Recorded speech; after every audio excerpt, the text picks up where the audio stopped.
Yettinci çare. Allah subhanahu ve Taala'nın namaz o'quvchiga javob qaytaradiganligini bilish. Bismillah, elhamdülillah, esselatu vesselam ala Resulillah. Esselamu aleykum ve rahmetullahi ve berekatuh. Tüvende dihtanlağa Şeyh Muhammed Salih el-Muneccid Hafizahullah'ın namazdaki huşu hasıl kılışının 33 çaresinden 7. çare Allah subhanahu ve Taala'nın namaz o'quvchiga javob qaytaradiganligini bilish degan temasini o'qiymiz inshaalloh. Allah'ın namaz o'quvchiga javob qaytaradiganligini bilish. Resulullah sallallahu aleyhi ve sellem hadis qudusida Allah subhanahu ve Taala'nın mundaq deganligini bayon qiladi. Tercümesi: Men namazni bendem bilen özümnün oturusida ikkiga böldüm. Bendem tiliginiga erişidi. Eğer bende Elhamdülillahi Rabbil alemin, tercümesi: Cemi hamdü sana alemlerinin Rabbi Allah hastur dese, Allah bendem bana hamd etti deydi. Eğer bende Er-Rahmanir-Rahim, tercümesi: O en şefkatlidir, en mihribandır dese, Allah bendem meni medhilidi deydi. Eğer bende Maliki yevmiddin, tercümesi: Kıyamet gününün igisidir dese, Allah bendem meni ulug'ladi ve özünü bana tapşırdı deydi.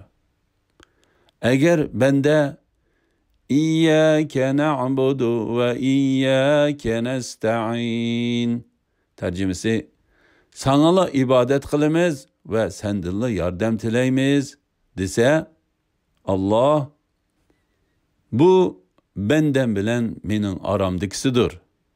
Bendem tiliginiga erişidi deydi.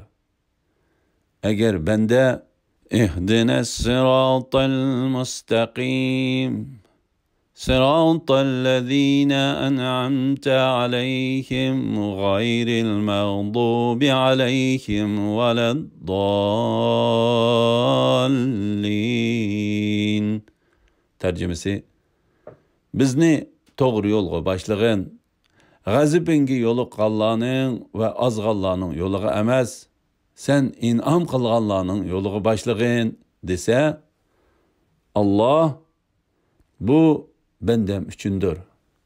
Bendem tiliginiga erişidi deydi. Sahihul Müslim namaz kitabı. Bu intayin katta ve muhim hadisdir. Her kim namaz o'qiganda mushu hadisni esida tutsa, xushusi zo'r darajada kuchaydi ve Fatiha suresi unaga qattiq ta'sir qiladi. Eğer bende Rabbinin özüge hitap qilayotganligini ve özüge tilaganlarini ato qilayotganligini his qilsa, sura Fatiha'nın unaga ta'sir qilmay qilishi mumkinmi? Allah subhanahu ve Taala bilen boğan bu diyalogga çokum hürmet qilishimiz ve bunun qadrini bilishimiz lazım. Resulullah sallallahu aleyhi ve sellem shundaq degan. Tercümesi: Her qandaq biringlar namazga turganda Rabbi bilen sözleşiyotgan bo'ladi.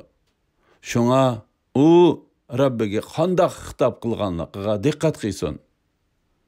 Hakim Mustadrak 236, Sahihul Cami 1538 hadis.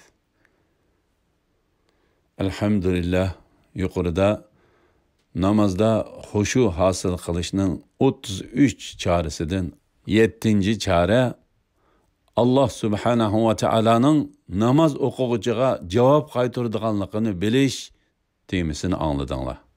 Oxirini keyin qitimliq o'qishimizni davomlashtiramiz inshaalloh.